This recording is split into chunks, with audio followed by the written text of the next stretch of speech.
আসসালামু আলাইকুম বন্ধুরা, কেমন আছেন সবাই? আশা করছি সকলে অনেক ভালো আছেন। ভিডিওর টাইটেল এবং থাম্বনেল দেখে বুঝতে পারছেন ভিডিওর টপিক কি। আজকে দেখাবো মোবাইলে কোনো প্রকার এমবি ছাড়াই কিভাবে ইন্টারনেট চালাবেন। তো আগেই বলে রাখি, এটি শুধুমাত্র রবি এবং এয়ারটেল গ্রাহকদের জন্য প্রযোজ্য। তো কথা না বাড়িয়ে চলুন শুরু করা যাক ভিডিওটি। প্রথমে আপনাকে একটি ভিপিএন ইনস্টল করে নিতে হবে।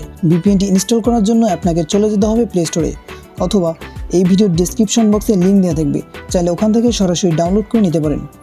সো এখানে আসার পর আপনি এখানে লিখবেন SSH কাস্টম। তো দেখতে পাচ্ছেন প্রথমে যে SSH কাস্টম নামের ভিপিএনটি, এই ভিপিএনটি আপনি ইনস্টল করে নেবেন।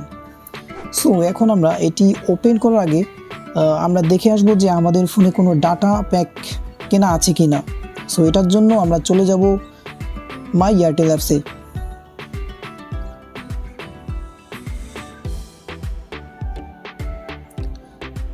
তো এখানে দেখতেই পাচ্ছেন যে আমার ফোনে কোনো ব্যালেন্স নেই এবং কোনো প্রকার এমবি নেই।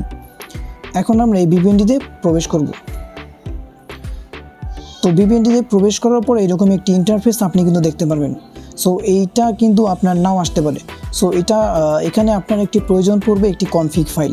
তো কনফিগ ফাইল এই ভিডিওর ডেসক্রিপশন বক্সে দেওয়া থাকবে, ওখান থেকে আপনাকে ডাউনলোড করে নিতে হবে। সো এইখানে আবার দেখতে পাচ্ছেন এটি আমার কনফিগ ফাইল। সো এইটাতে আমি এখন ক্লিক করে দেবো। ক্লিক করার পর আপনি যে ভিপিএনটি ইনস্টল করছেন সেই ভিপিএনটি এখানে দেখতে পারবেন SSC। এটাতে জাস্ট ইম্পোর্ট করে দেবেন। সো এখানে আপনার কাজ শেষ। দেন এখানে আমি একটু ওয়াইফাইটা অফ করব।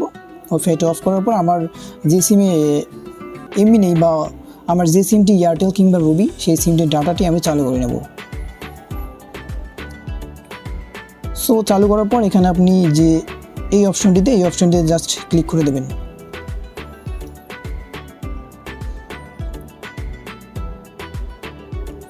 তো দেখতেই পাচ্ছেন বন্ধুরা, আমার কিন্তু অলরেডি কানেক্টেড, আমার কিন্তু একটি অ্যাড শো করতেছে। তো ভিপিএনটি কিন্তু অলরেডি রানিং। সো এখন আমরা দেখব যে এই ভিপিএনটি আমাদের কি কাজ করতেছে কি না, আমাদের কি ফ্রিতে কি চলতেছে কি না। সো এই জন্য আমরা চলে যাব ইউটিউবে। তো ইউটিউবে আসার পর এখানে যে কোনো ভিডিও প্লে করবেন। এখানে তো দেখতেই পাচ্ছেন আমার কিন্তু সব ভিডিও মোটামুটি ভালো একটি স্পিডে চলতেছে। সো বুঝতেই পারছেন যে আমার ভিপিএনটি অলরেডি কানেক্টেড। এখানে কিন্তু কোনো প্রকার এমবি কিংবা ডাটা প্যাক ছাড়াই আমার কিন্তু নেটটি চলতেছে। তো এখন আমরা দেখব যে এই ভিপিএনটির ওয়েবসাইটে কেমন স্পিড দেয়। সো এটার জন্য চলে যাব ওয়েবসাইটে।